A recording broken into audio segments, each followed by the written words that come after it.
ikintu kimbabaza ntabwo ndumva abayisilamu bavuga ngo Korowani igomba guhuzwa n'igihe tugezemo, ariko abateolojiye b'abakristo bafite PhDs muri teoloji barimo barapropoza ngo Bibiliya nisubirwemo ihuzwe n'igihe. Kubera iki?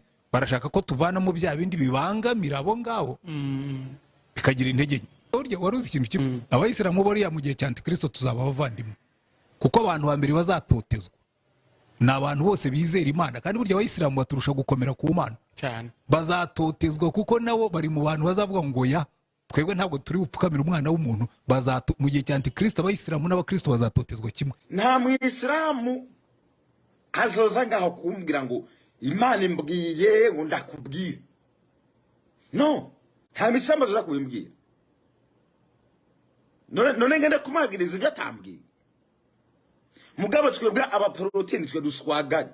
Imana imbwiye ngo mpiyomata rwarako. Imana imbwiye mpaya amafaranga. Imana imbwiye uwo mugore ni muvane. Imana imbwiye uwo mugabo ni muvane. Imana ukabari byo Imana imubwiye sibyo. Abo nibo twiruka. Bariko baramena. None nze kurira ku Muislamu atari kamesha muri ubwo buryo. Ndamubwira ngo wa Muislamu wowe ngo bambesha ari kamesha. Ndiko niruka n'ujya munari karambesha.